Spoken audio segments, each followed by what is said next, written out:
Акыркы күндөрдө ата энеге туура мамиле кылуу, ата энеге таарыныч, ата эненин батасын алуу деген темалар боюнча аябай көп эфирлерди сиздерге чыгарып жатабыз. Ушул темалар боюнча абдан көп ар кандай комментарийлер калып жатат. Алардын арасынан мага мындай көзүмө аябай чалдыккан бул мен атам мени таштап кеткен, мен кантип кечирем? Же болбосо атам арак ичет, аны кантип кечирем? Атам бизди карабайт, бакпайт.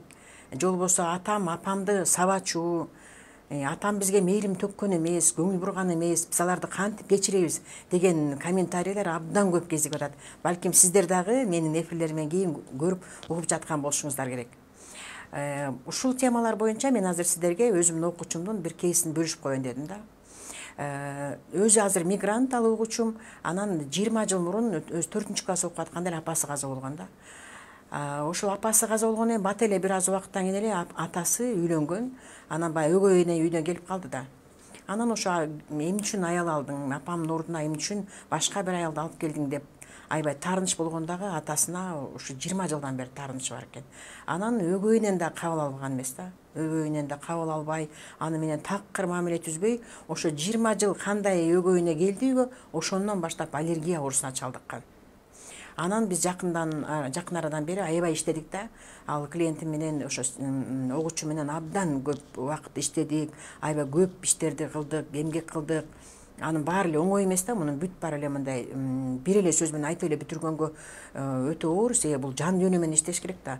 Анан ошондон кийин бирок абдан сонун жыйынтыктар болду да. Ошо жана аллергия оорусунан арылды.